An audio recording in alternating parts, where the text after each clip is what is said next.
12 sifunde amavesi ambalwa lapho. Sifunde from verse 7 to from verse 7 up to verse 9. Bese omunye asibambele 2 Samuel 21 verse 15 to 22. Kutani ku endlela leswaku ndzi nga ti kurisi ngopfu hikwalaho ka ku saseka lokukulu ka leswi Xikwembu xi nga swi hlavutela eka mina. Ndzi nghenisiwile riphandzu enyameni yi nga ntsumi ya Sathana leswaku yi ndzi himetela.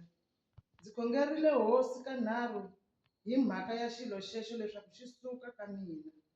Kambe hosi yi te ka mina, tintswalo ta mina eka wena ti ringene, hikuva matimba ya mina ma hetiseka laha ku nga ni ku tsana kona. Hikokwalaho ndzi ta tsaka ngopfu ku tidzunisa hi ta ku tsana ka mina, leswaku matimba ya Kreste ma ta aka eka mina. 2 Samuel 21 verse 15 to 22.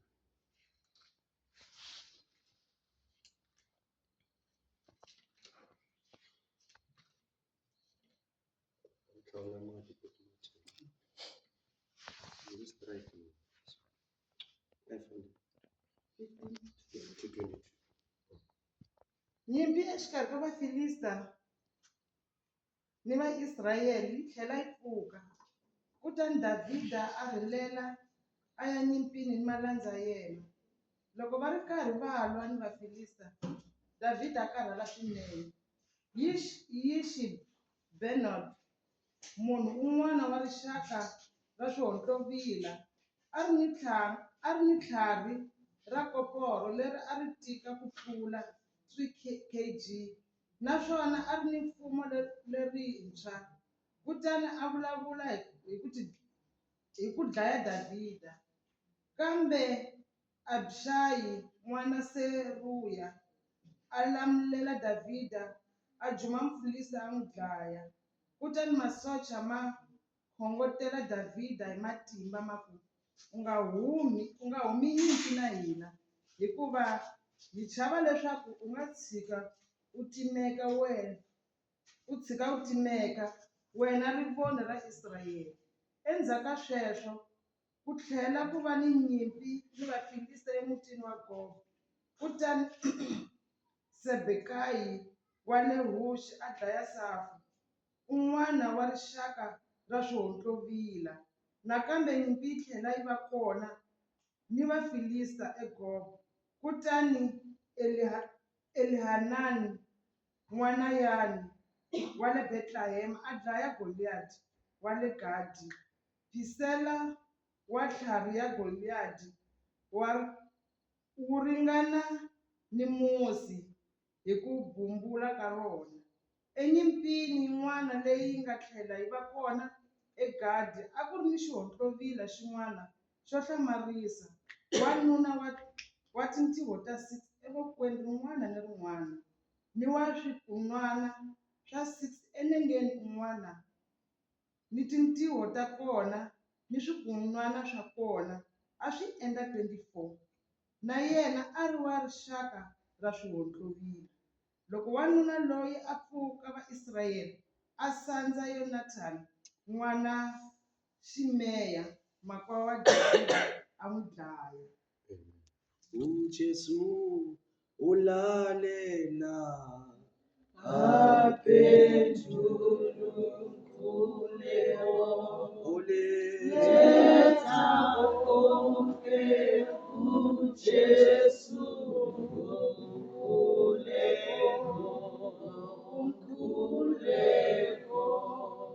izwi lakho liyaphila, siphilise ngalo kwenzele ubuhle begama likaJesu Kristu waseNazaretha. Nkosi, siphambi kwakho, lisebenzise for the glory of your name, in Jesus name, amen. Amen. Abazalwane, uNkulunkulu uyangihlupha kakhulu kulesihloko noma ngathi i-message engike ngayishumayela I think kabili about ukunqoba ama-giants. Nginikile i-background ukuthi ama-giants aqale kuphi ngoba incwadi kaGenesis ichaza ukuthi isiqalo sezinto. So yonke into uma ufuna ukubona ukuthi iqalephi, you go to the book of Genesis. So I gave a background ukuthi kwahlangana izingelosi nabantu zazwana kwabanabantu abama-giants ababa isizwe esihlupha kakhulu, very notorious, and abantu abathanda impi kakhulu.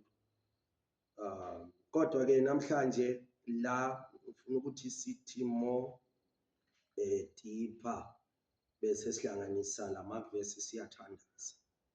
Kuna 4 yama-Philistine giants, ama-giants wama-Philistine.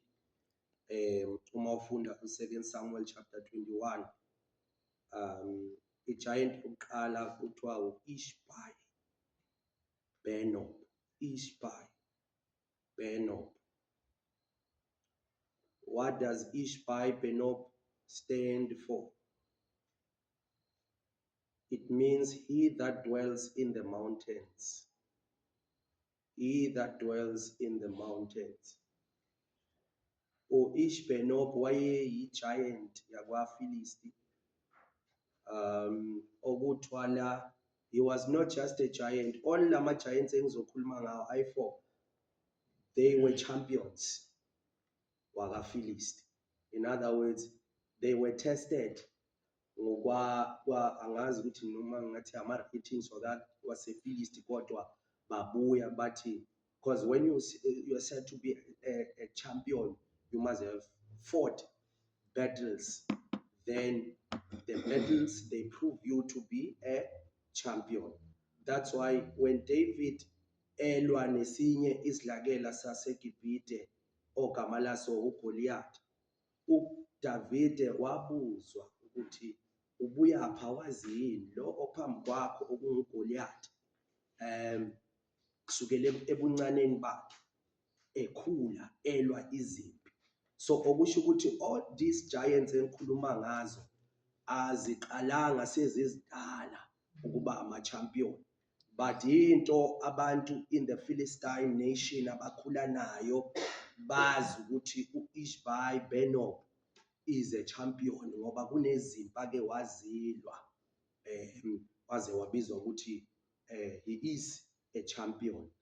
Now u-Ishbai Benob bazalwane la uvela ephethe a spear, umkhonto okuthiwa wawusinda to 3 kg lo mkhonto. Kodwa into engiyithandayo la lithi iBhayibheli, he was carrying a new spear. Can we say a new spear? New spear. Spear futhi New spear.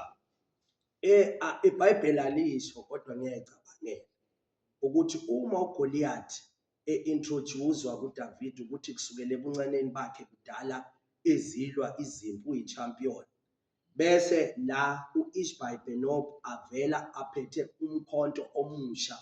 But sine information eyithi you don't become a champion over a single event.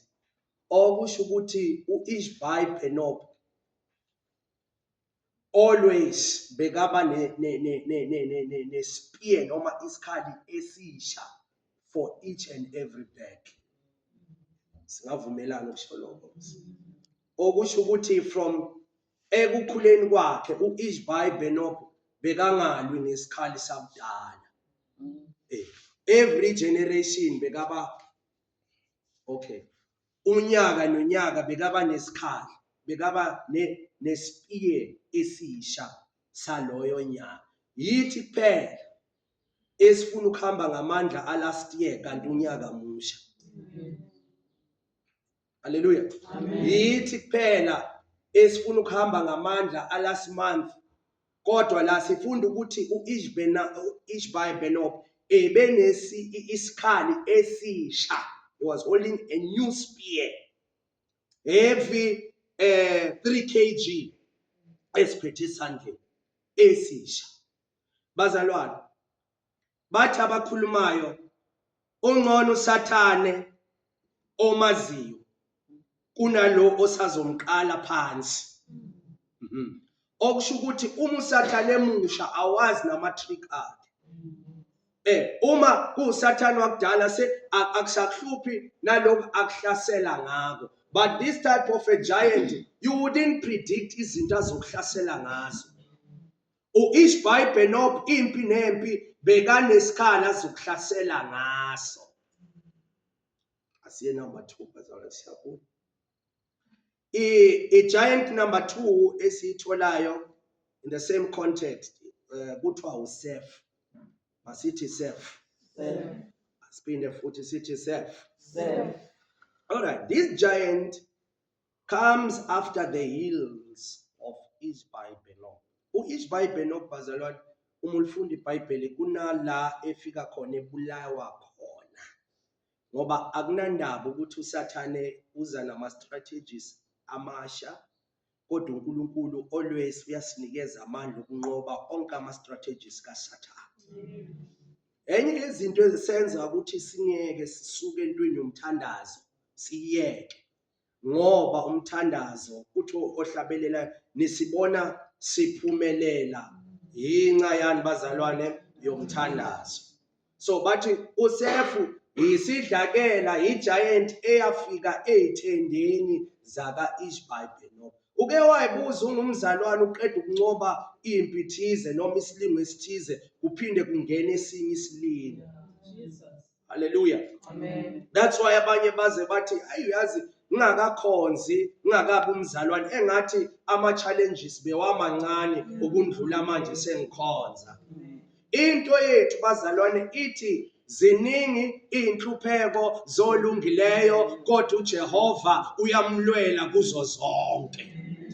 So lento eyenza ukuthi after temptation uhlaselwe kungena enye temptation, it's because uSathane uyazi ukuthi wena zonke izimpi uJehova uyakunqobela kuzo zonke. Hallelujah. Amen. But it's not proven that uSeth ngama research. Okay, research iti uSeth is a son of Goliath. Joseph ebe isidlakela ne giant, but the research iti ari nwana wa Goliath because la lokuhlayela ka context there ka 2 Samuel yiri uSeth waye umntwana wesidlakela esiyiqhawe, and already siyazi ukuthi isidlakela sakwaFilisti esasiyiqhawe esanqotshwa uDavid ubani bazalwa uGoliath. So we can say, allow me bazalwane ngamabomu nje ngisubmit lo ukuthi uSeth yindodana kaGoliath.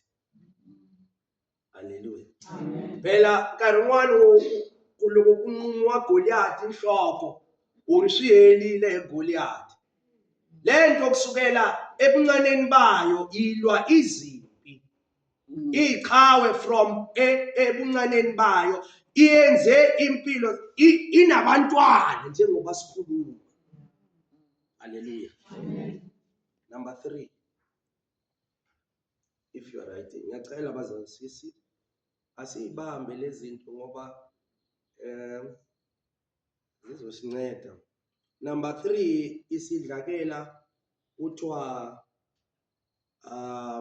uma ufunda nge-King James Version iveza kahle because amanye uthola kunezinto ezihamba ziwashiya noma zingabeki kahle, but i-King James Version iveza ukuthi this giant bathi Lamai, he was a brother to Goliath. Nge-King James isho njalo ithi he is a brother to Goliath. So uyabona ukuthi enye yezinto ezokuphendula ekutheni izolo nqoba uGoliath kodwa engathi impi iba worse kakhulu.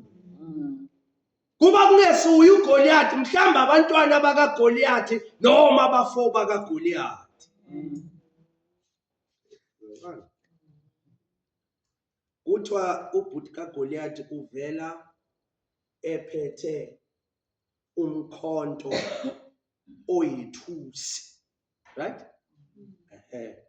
A beam isichangane ndichekile nyana lapho ribula yini yiri akhome ekhari ra size kumbe ra measurement ya varini emunsi mawona munsi ya. So uyayibuza ukuthi isikhali esinjani ngoba thina siyazazi bathini imikhonto ukuthi iba lula phela esandleni salo ophethe. But la kuthiwa ubhuti kaGoliath owakhe umkhonto usinda okwethusi eshaku ekharera koritika ongemunsi. So uyayibuza isize engaka ukuthi mayisuka esandleni yowenza la yoshaya khona. Kunekhala uSathane azithembayo. Nekhala uSathane ayithembayo. Shawubona le. Loko ndombhisho lishi. Ndombhayi ikhari lera ngiphuke. Loko ndombhayi ro angekhongeli. Loko ndombhayi ro angechumayeli lwe. Loko ndombhayi ro angefakazi. Hallelujah. He was carrying a shaft of a spear like a weaver's beam. Until when I research a few days about this, or sometimes very nduma. Okay, sometimes I get carried out. Very nduma ya butwa Goliath, this lamai. Look, we found that the Bible in this thing, his shaft was like a weaver's beam.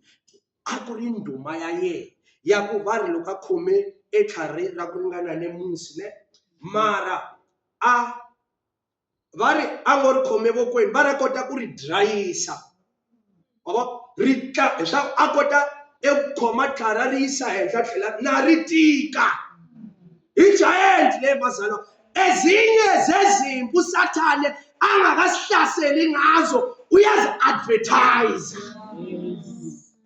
Shakuchawa angasekuba ani iBhayibheli kanti lento okuSathane uma ufunda incwadi kaPetro lithi iBhayibheli ihamba yenza umsindo iyabhodla nje ayisingonyama kodwa ibhodlisa okwengonyama ukuze wena usuke endaweni yakho. So bare utwa Goliath bathi kuthora roshe uthlela ri dryisa uthlela ri ritika kufana na yini namusi. Andishitiva zamara ndazama nokuyehlekela imphumeleleni ndirizina phela lokho esikolo beBhayibheli lo rizina imphumeleni rizina. Okay, bari akhoma musi this spear is a champion and maybe one of the reasons tingayenhla kulishwembu shivutisa uNkulunkulu abuza uMoses makazoyo maphambi kukaFaro ethi kuye uphetheni esandleni. Kungenzeka uNkulunkulu bekanayo le information ukuthi umkhuba wamaqhawe ukuthi ayigabise ngento abayiphethe esandleni. Hence athi uNkulunkulu lento Moses oyiphethe esandleni iphonsele phansi. Wathi iphonsela phansi yajika yaba inyoka. Kanti uNkulunkulu he is challenging wonke amandla esitha eGibhithe laba abayigabisa ngokuveza amandla abo. Number 4 bazalwane tapha. Utwala the fourth giant is an unnamed giant. Well described. He's unnamed but is well described.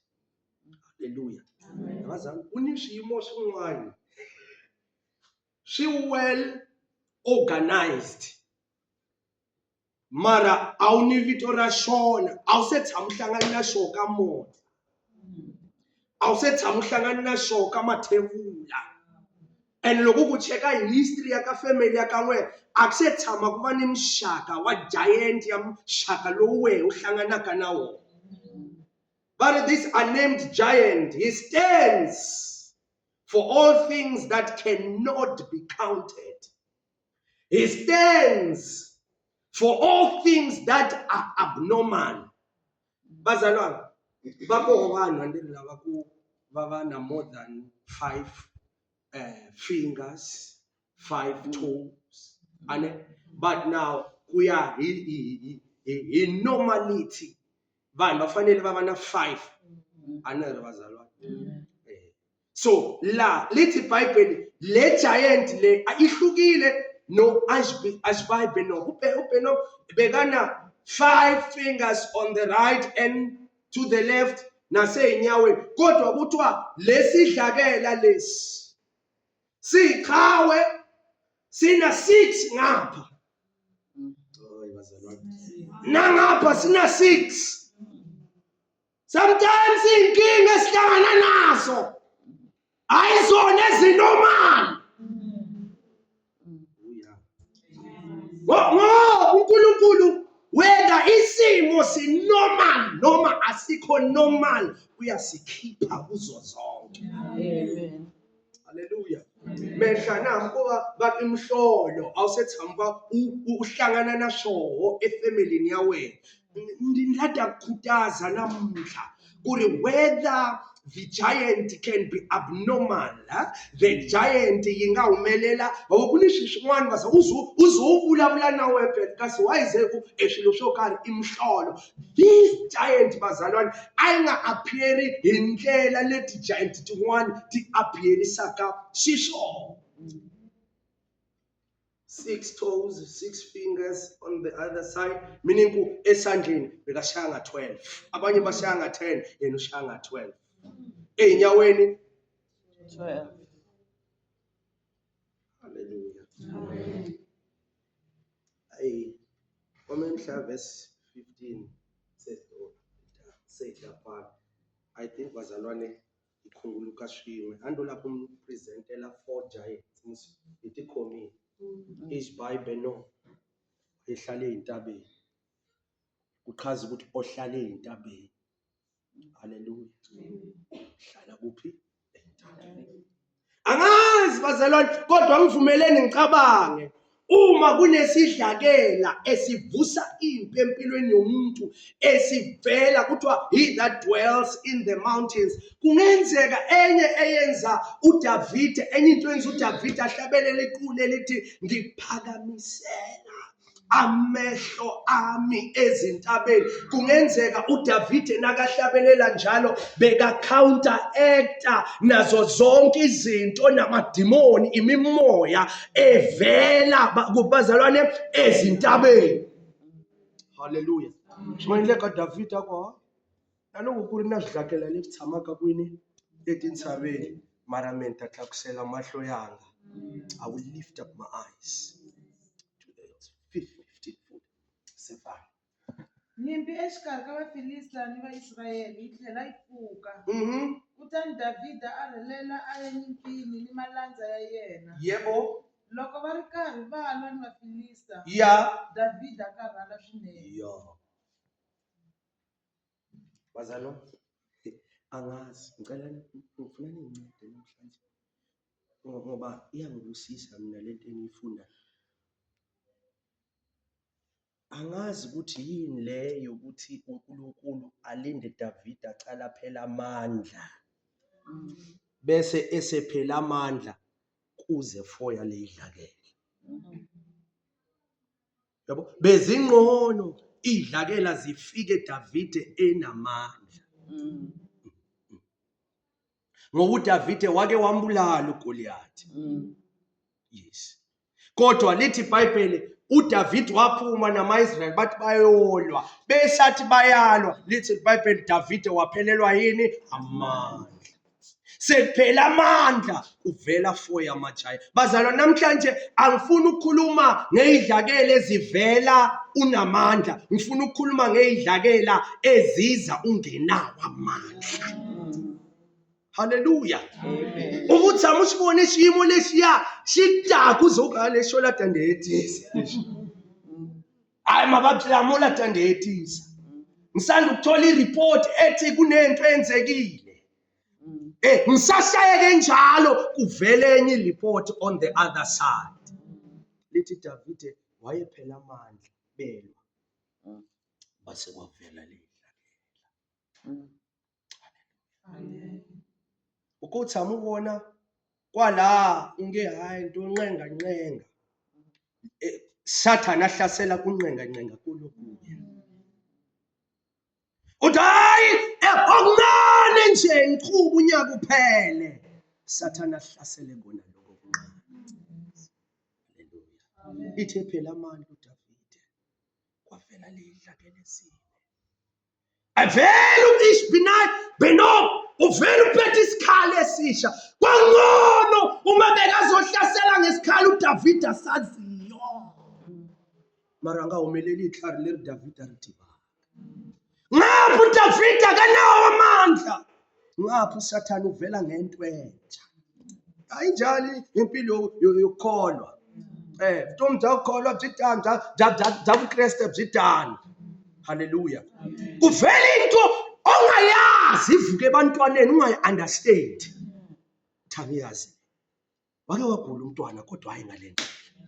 Haleluya. Kodwa lithi iBhayibheli when David was cornered by Ishbi Benob, lithi wayefuna ukumbulala. Bazalwane imanibula ningasifihli. Imission kaSathane iclear futhi ngoba mandate yaSathane ebuntongweni njayina iclear. Lithi iBhayibheli yabona iBhayibheli yangihlupha. Lithi isela alizi. Amsithi amhlana afuna. Uyifuna. And la uyifunda isiZulu rito uyitwa umfundeleni umuntu wayizulu shakirini. Mina yiri Bible isela alenzini alizi. Mina bengithi anukume bazalwane sela rata. Mara la Bible yes uri ekhamba arid dela makho arid. Fundeleni ma. Me Bible nkarhi wani antisha loko vayitsala.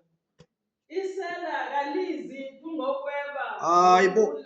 Mina benza ukuthi isela liyeza. Kodwa la but alizi uma lingaselanga uzobulala.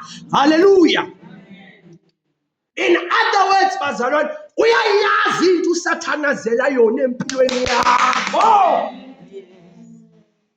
Yes, uma kunenento em-attractayo. Angithi uyathandaza. Angithi uyakhonza. Ushayelwa lokho. Uhlaselelwa lokho uhamba noNkulunkulu. Haleluya.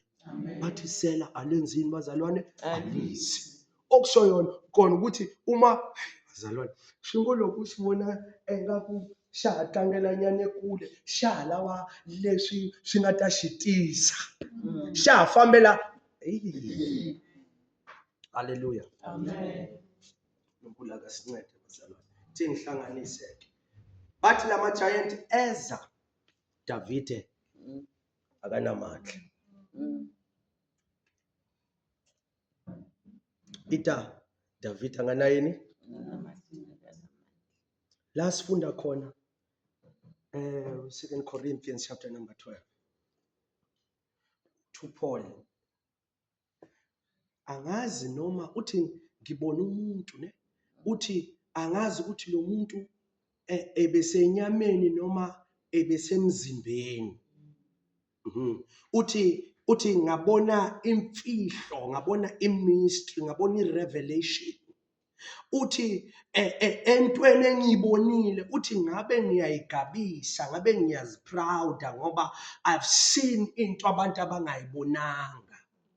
Na uthi ngisayigabisa njalo noma ngisayibuza ukuthi ngingayigabisa lithi uNkulunkulu wavumela ukuba emzimbeni wami ngibe nenyeva ngishayeke emzimbeni wami, kanti ngapha ey'ntweni zikamoya kune revelation engiyibonile. Lento bazalwane ingenze nga-understand ukuthi uma uNkulunkulu akuyisa to the next level of your life, kuba nama-attacks abakhona empilweni yakho ngoba wena uthatha la abanye bangathathi khona. Amen. Sanibonani bazalwane. Uthi uPaul, sengibona imfihlo enjalo ebengangenza ukuthi ngibe proud, ngigabise, ngiyibone ngathi ngingqono ngoba mina izulu liyangihlebela izinto. Uthi uNkulunkulu wavumela leli nyeva ukuze angithobe. To humble me. So ngamanye amazwi, some of ama-challenges bazalwane nobuthakathaka obusempilweni zethu uNkulunkulu ubuvumela ngenxa yokuthi uma singaqhubeka kungekho ukuhlaseleka siyophakama. Amen. Siyophakama. uNkulunkulu bheka uNkulunkulu wenzani manje. Uyakhumbula makazothuma uMoses after emkhomba lento yokuthi phonsa induku phansi, lithi iBhayibheli wathi uNkulunkulu kuMoses, awuthathe isandla sakho usifake kuphi, usifake ekhwapheni. Wathi sifake ekhwapheni, nasibuya sabuya simhlophe ngeleprosi. Lento ihambisana bazalwane, iqale ngokudemonstratewa. From demonstration wathi uNkulunkulu faka ini na isandla. Ngamanye amazwi, abantu abasetshenziswa uNkulunkulu, their first challenge pride. Le leprosi evele emakhwapheni ilento egulisa abantu abasetshenziswa uNkulunkulu. Once uNkulunkulu wakumbulela into, you see yourself as if you are better than others. Amen. Hallelujah. Loko Xikwembu xi ku nyike gift, loko Xikwembu xi ku mbulela xo karhi, be careful ukuthi emva kokuthi inyoka ijike induku ibe inyoka, khumbula esandleni kunani bazalwa, ekhwapheni kunani, kuneleprosi. La umzalwane sekagula ngo-I. Mina. Or everything is about mina. Ewusebantu bakudala iranga wesa Lucifer. Loko stada ka Ezekiel bari kuna 5 yava I lava nga tumbuluka evuton'wini bya mani, bya Lucifer. And yiri Bible ka book ya Proverbs yiri before distraction kuranga yini na pride comes before distraction. Bonke abantu abawile baqale ngokuphakama. Yes. Hallelujah. Amen. Uyafamba ngikweni wazalo uthi ke uNkulunkulu wavumela inyeva, akalichazi kahle ukuthi liyini lelo nyeva. I think bekavumela a-createla yina e-chance yakunayina ifaka amanyeva yakhe ekhulu kahlayile leswaku yini nyeva rako hina van'wani manyeva ya hina a hi nge vi na chance ya ku vula ku leswi swi hi hlaselaka i yini bazalwane, i manyeva. A ndi ri tivi ra wehe yini na, a ndi yi tivi weakness ya wehe i yini na. But let me tell you, God needs your weakness kuveni ata kutsongahata hi weakness ya wehe. uNkulunkulu wenza ngabomu ukuthi ube nento abaza loko ayifamba hinkwenu ri perfect, loko ayikhonza ri perfect, van'wana nge tikerekeni, van'wana nge khongeni. Hallelujah. So uNkulunkulu wenza ngabomu. Hallelujah. Ukuze mangathi uyaphakama anyathele inyeva. Hallelujah. Uma ngathi ukhoko lungapha luyakhukhumeza, uNkulunkulu anyathele inyeva. Okay. Sinayifana bazalwane. La iBhayibheli Paul uri ngathandaza sisemthandazweni bazalwane. Andalata amkhomele lemkhongelweni. Uri Paul emkhongela. IxiJuda uri mkhongela kanarhu indlela yesiJuda. Ngamanye amazwi ngawu-exhausta wonke umthetho. Neza nga-all types of prayers. Ngathi Nkosi susa inyeva. WeJesu ngiyakwenzela kodwa susa inyeva. I wanna go with you. Ngifuna ukuhamba endleleni yakho kodwa Jesu ngihlushwa inyeva. Hayi bazalwane. Nahlaba kuphindela ishweni. But there's a weakness kunenyeva. Hey, sometimes man ngiyathandaza ngithathe 2 hours 3 hours ngithi Father deliver me. Kodwa izwi uNkulunkulu uthini? uNkulunkulu uthi mina we Paul angizolisusa inyeva. Inyeva ngiyalidinga kuwe. Ngeke ngilisuse. Kodwa into engizakunika yona ngoba mina naloko ongacelanga ngiyakunika. Naloko ongacelanga ngiyamnika. Iri Jehova me ndinisela mfula kalabalulameke ngihle ndinisela nalaba kabalulamanga. Ndiba ngikhiphe jambu for the righteous and the unrighteous. uPaul yena uthandazela ukususwa kwenyeva athi uJesu inyeva ngilisusi kodwa I will give you my grace. Athi ngizokunika umusa athi my grace is sufficient for your need. Hallelujah. Amen. Bazalwane le message ngithi saka namhlanje manje. Mfana teaching yami endlela le. Shiri shikwembu. Ndimnikete njalo. Phela na Davida lexi nga mi endla ku naloko ari powerless mara ahlula these giants anga ha ti hlulanga hi matimba ya yena. Kunezinye izinto uNkulunkulu asinqobela kuzo singanqobi ngamandla ethu kodwa siyinqobe ngomusa wakhe. Ebazalwane igrace ile yanto eyithi uliboniwa phambili ungazi ukuthi wenkosi ngiyondlula njani kodwa kube nento nje for some few minutes for a certain period uNkulunkulu akuvala amehlo. Amehlo wavulile kodwa ngathi kunendwangu ebekwe ebusweni. Bese uJehova akuwelisa amawa akuwelisa imigodi. Ezinye izinto siyibona sezisemva sithi siyamangala Jehova uma sibheka emuva uma wena wawungemanga nathi ngabe safela endleleni.